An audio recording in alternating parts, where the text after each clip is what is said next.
এই কথাটা সকল কাপল ব্লগারদেরই মনে রাখা দরকার। ইসলাম কিন্তু ব্যবসাকে হালাল করছে, বউ ব্যবসাকে না। তোমার চেহারা দেখো আয়নাতে।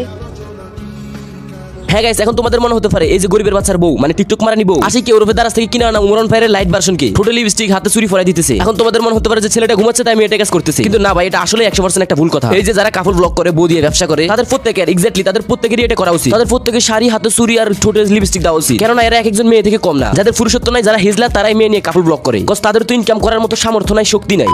তো হ্যালো করে যারা আমাদের কেউ সবার কেমন আছো তোমরা? বরাবর মতো নতুন আরেকটা ভিডিও নিয়ে হাজির হয়ে গেলাম আমরা। গাইস, আজকের ভিডিওতে আমরা পিছন মারতে চলেছি দুজন টিকটক মারানিকে, যারা কিনা রিসেন্ট টাইমে ভাইরাল হয়েছে, তাও আকাম কুকামের কারণে। তার মধ্যে একজন হচ্ছে কাপল ব্লগার এন্ড আরেকজন হচ্ছে দুষ্টু সিনেমা ভাইরাল উইথ লিঙ্ক মারানি অসীম। আর যে ড্যাশ মারানি কিছু ভাইরাল হোক বা না হোক, কিন্তু ওর যে টিকটক ভিডিওস গুলো আছে ওগুলো কিন্তু কোনো একটা অসীয় ওয়েবসাইটের ভিডিও গুলো সে কম না। তাহলে চলো আজকে প্রথমে কাপল ব্লগারদের বলা যাক, এন্ড ভিডিও শেষে লিঙ্ক মারানিকে ধরবো। তাই আজকের ভিডিও লাইক ইন রাখলাম 200, আশা করি 24 ঘন্টার ভিতরে কমপ্লিট করে দিবা।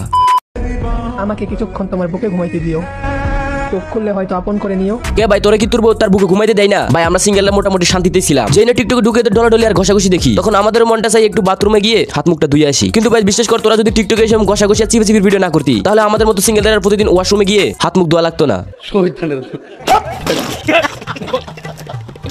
বিয়ার ঘরে জ্বালার ভিতরে আছে। বিয়ার আগে নিজের হাতে গড়িয়ে আংটি ব্যবসা কিনতে পারি না, এখন বউ রেখে কিনতে দেবো না। আর চাচা তো ভাই দুঃখ পেও না, বিয়ে করছো কিন্তু বউ চালাতে কষ্ট হইতেছে। একটা কাজ করো, ওই যে কাপল ব্লগ করো, তোমার বউকে পাবলিকের বউ বানিয়ে দাও, তাহলে পাবলিকই তোমার বউর জন্য সব খরচ দিবে। মানে ভাই কাপল ব্লগারদের বউ হচ্ছে পাবলিকের বউ, এরা বউকে পাবলিক ভাবে শো করাবে, এদের যে কোনো মুহূর্ত ভিডিও করবে, শুধুমাত্র ওই একটা মুহূর্তই বাদে। কিন্তু জানা তোহানা আমাকে কাপল ব্লগার ওই একটা মুহূর্ত ভিডিও করে ভাইরাল। মানে ভাই কিছু করবা না করো, অন্তত কাপল ব্লগ করলে অন্তত সেই লেভেলে টাকা ইনকাম করতে পারবা। তবে মান সম্মান ওইটা না হয় গুলিস্তানে বিক্রি করে দিও। মানে যেদিন থেকে তুমি কাপল ব্লগ শুরু করবা, ওই দিন থেকে তোমার মান সম্মান গুলিস্তানের কাপড়ের মতো হয়ে যাবে। তুমি যতই হ্যাডামালা হও না কেন, তুমি যতই বড় সেলিব্রিটি হও না কেন, যেদিন থেকে তুমি কাপল ব্লগ করা শুরু করবা, সেদিন থেকে তোমরা পাবলিকের কাছে ওই ডাস্টবিনের ময়লার মতোই। এই ওয়েট, আমি তো এদের সাথে ডাস্টবিনের ময়লার সাথে তুলনা করে ডাস্টবিনের ময়লাকে অপমান করতেছি। বাই দ্য ওয়ে গাইস, টিকটকারদের যেমন পিছনে না দিলে তারা ভালো হয় না, তোমাদেরকেও না বলে তোমরা সাবস্ক্রাইব করো না। যারা এখনো সাবস্ক্রাইব করো না তারা সাবস্ক্রাইব বাটনে ক্লিক করো।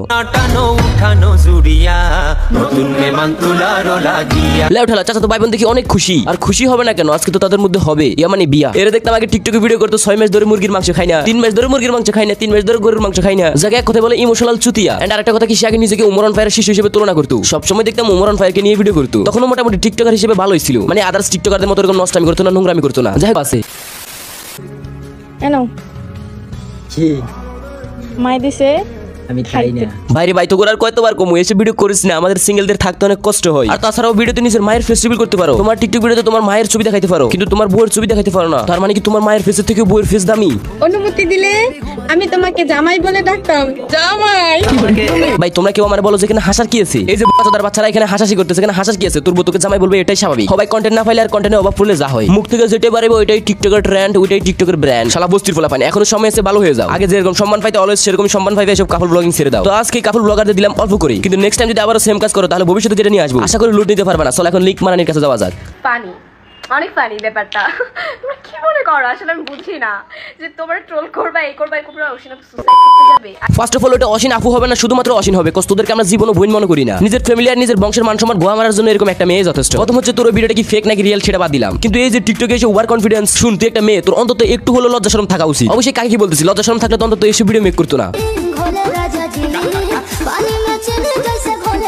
তো এখন বলো, এসব মেয়েদের কিছু ভাইরাল হোক বা না হোক, তাহলে এদের কি কোনো সমস্যা হবে? এরা তো প্রত্যেকটা ভিডিওতে তাদের বডি পার্ট শো করে। আমি বুঝি না ভাই তোমাদের রুচির কি সমস্যা? তোমরা এইসব মেয়েদের ওসব ভিডিও দেখার জন্য পাগল। একটু ভালো করে খুঁজে দেখো কোন বস্তিতে জন্ম, আর এদের বাবা মাই বা কেমন, আর কেমনই বা হতে পারে এদের বাবা মা, যারা কিনা অল্প বয়সে তাদের মেয়েকে টিকটকে সেভাবে জায়গা ভিডিও করতে সাহায্য করে। একটা কথা মনে রাখবা, ভালো মানুষের কখনো দুষ্ট ভিডিও ভাইরাল হয় না, আর যাদের দুষ্ট ভিডিও ভাইরাল হয় তারা ভালোই ছিল বা কবে। তো আপনাদের একটা কথা বলি, আচ্ছা তোমাদের অসীনাপুর কি এতই ঠেকা পড়ছে যে তোমাদের সব ফেক জিনিস নিয়ে? আবার ওই তোমাদের অসীনাপু আর ঠেকা শুধু পাবলিকেরই পড়ছে, যেই অ্যাক্টিং করতেছে, যেই ওভার অ্যাক্টিং করতেছে, মনে হচ্ছে পাবলিক তাকে কি না কি ভাবতেছে, বাট পাবলিক তো অলওয়েজ জানে কেমন পরিবারের জন্ম। যাই হোক, তোমরা আবার এটা মিন করো না যে যারা দুষ্ট ভিডিও ভাইরাল করছে আমি তাদের পক্ষে, আসলে আমি তাদের পক্ষে না, কিন্তু মেয়েটার ওভার অ্যাক্টিং আর টিকটক গুলো দেখে যেটা বুঝতে পারলাম ও এটারই যোগ্য। তো আজকের ভিডিও পর্যন্ত, ওই ভিডিওটা কেমন লাগছে কমেন্ট করো, ভালো লাগলে লাইক করো, চ্যানেল নতুন হলে চ্যানেল সাবস্ক্রাইব করো। তো দেখো নেক্সট একটা ধামাকাদার ভিডিওতে, ততক্ষণ ভালো থাকো, সুস্থ থাকো, টেক কেয়ার, আল্লাহ হাফেজ।